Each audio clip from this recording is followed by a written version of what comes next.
We want to welcome everybody to the June 13th meeting of the Budget, Finance, and Investment Committee, and this is our yearly public hearing for the proposed 2017-18 budget. Want to thank everybody and recognize our Budget Committee members here. I am Will Jordan. I'm the chairman of the Budget Committee. We've got Charlie Baum with us, who's the vice chair. We've got Rhonda Allen, Doug Schaefer, Ms. Joyce Ely, Robert P., Joe Frank Jernigan, all with us here tonight. And we've all seen a lot of each other the last few weeks going over this. We've got our finance director, Lisa Nolan, who will be your main speaker tonight. And we've got Mark Tucker, our deputy finance director. I want to go over a few things here about the 2017-18 Rutherford County budget. The Rutherford County Mayor provides a recommendation for the general fund, the solid waste sanitation fund, the ambulance service fund, a special purpose fund, the drug fund, and the industrial development fund. The appropriation for the funds above make up 20.6% of the total appropriation of the consolidated budget. So the mayor recommends on 20.6%.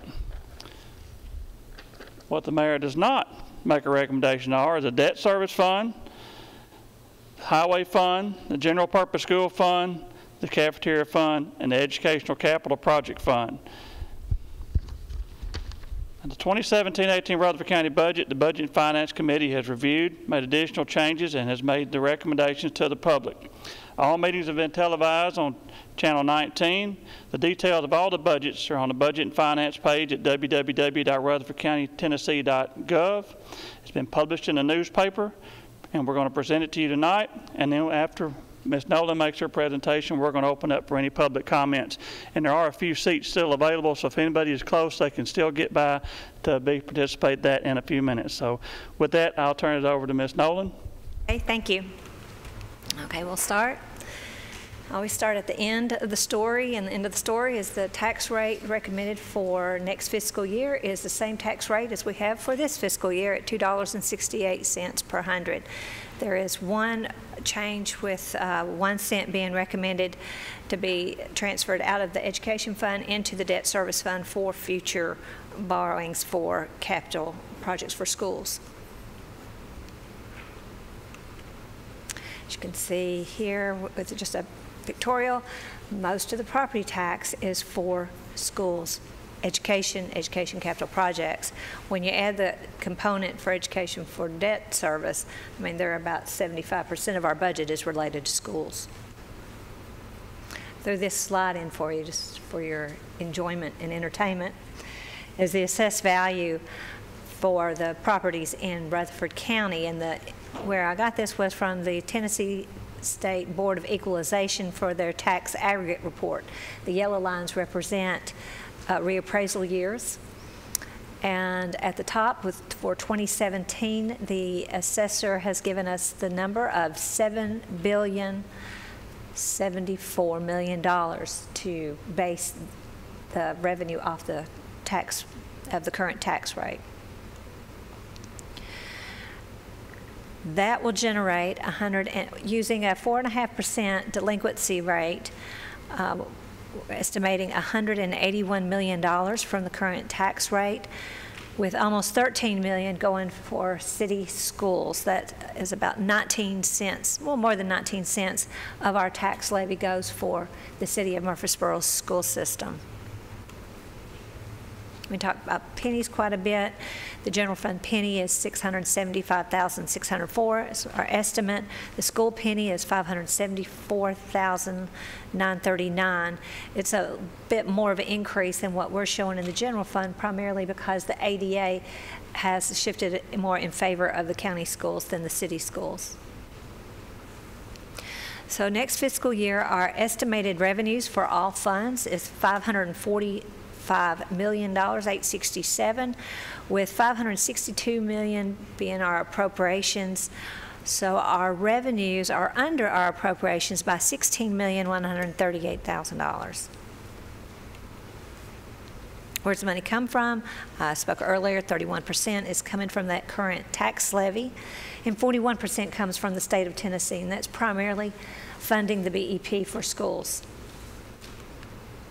There's a little bit more detail for the revenues. Sales tax We're estimating at 12% for all funds. And where does it go? As I spoke to earlier, education, about 76% of our entire budget when you add the education debt service component. Debt service is 8.5% of our budget. We are estimating revenue, our beginning unassigned fund balance at $123 million. Again, we'll be using $16 million of that balance, estimating our ending fund balance next year at $107 million.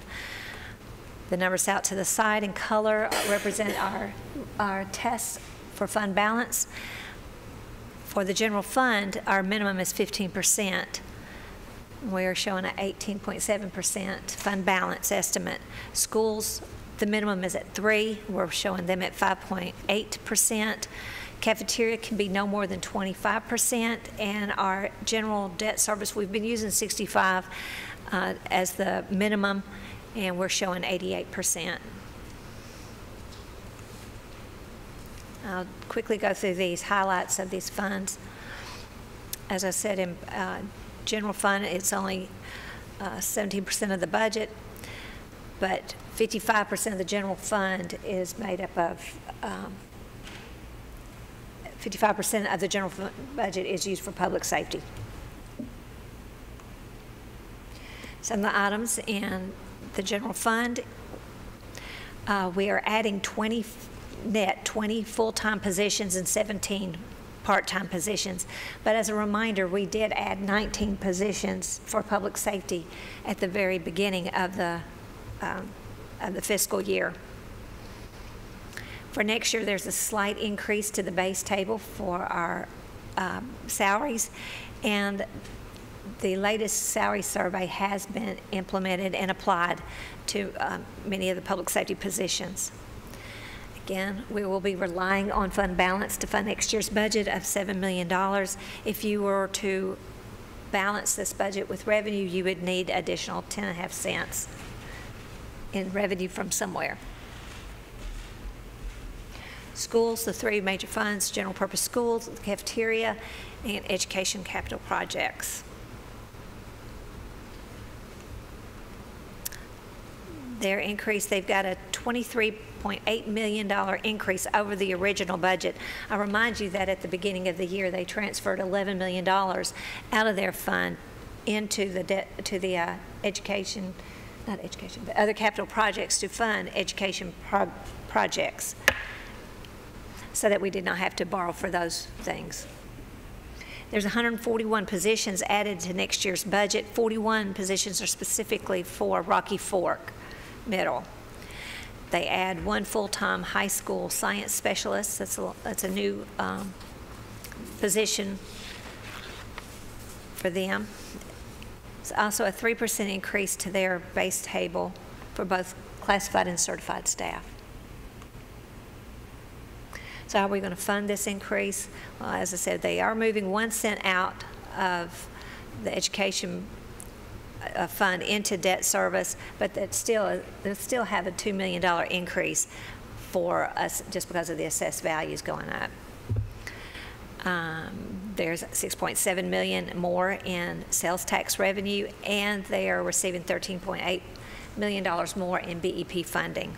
But yet they'll still be using $7.4 million of their unassigned fund balance to fund next year's operations. If you wanted to balance that budget, you would need almost 13 cents more added to the fund. So there's pictorial, so 2% of their budget is going to be funded by their unassigned fund balance. For the education capital projects, of which that you have property tax for, they're going to take care of 4 mechanical systems at schools. They're going to do roofing projects at 3 schools, playground renovations at 2, and 1 paving project at one school. Moving to road and bridge. As you would expect, the majority of their money is being spent for highway and bridge maintenance. 66% of their appropriations is for that purpose. There's a decrease in their budget compared to the amended budget of the current year. Reminding you that they did add 5 positions when the year began, and there's $1.3 million in capital for the rehab of the Weekly Bridge that was in the current year budget. We've all heard about the new gas tax, but this budget does not reflect any increases as yet to the revenue budget for that. And their salaries are increasing 5.25%. Debt service, again, I hate to repeat myself, but education component is the largest part of our debt service appropriations, with 80% of it being explicitly for education. So this is just the reminder page, is where our debt is. We began the year with $331,340,000 in debt. We issued $101 million. That was for the Judicial Center, the parking garage, and some school projects. We retired $28.1 million, and there's a net refunding where we did refund debt. We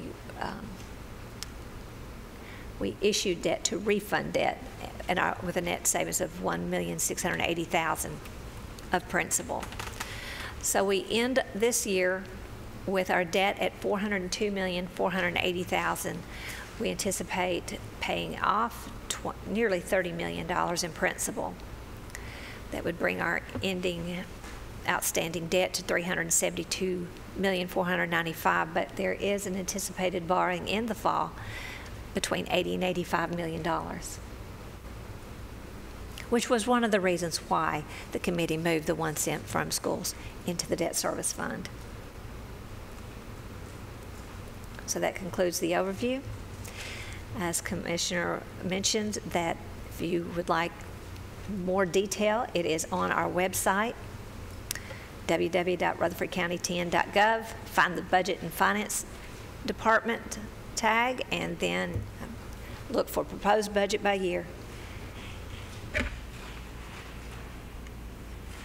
Thank you, Ms. Nolan. At this point in time, we'll have our public hearing, and although I don't see a large crowd, our rules are to ask everybody to come to the podium one at a time, state your name and address for the public record, and please keep your comments to 3 minutes. If somebody wants to speak isn't finished in 3 minutes after everybody else is done speaking, you will have an opportunity to come back for another 3 minutes. And with that, we will open it up for the public hearing, and anybody who wants to come speak, feel free to come to the podium.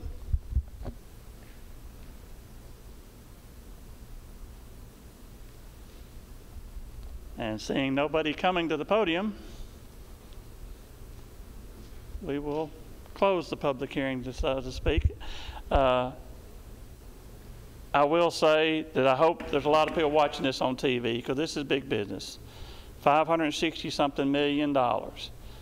And I do appreciate the trust the citizens appear to have in this commission by not being here to complain, but I hope they are paying a little bit of attention, because we're doing our best as be good stewards of the tax dollars.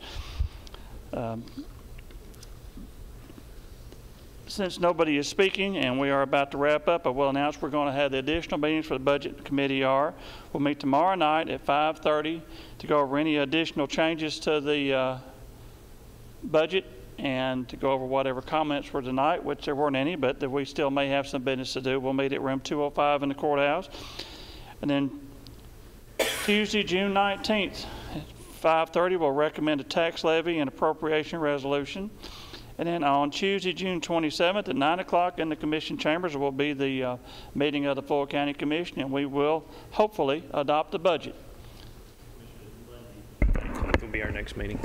No, sorry. Monday, June 19th will be our next meeting. Monday. Monday. Yes, I was just reading what it said here. I'm sorry, but that's Monday, June 19th at 5:30. But is there anything else to come before us tonight?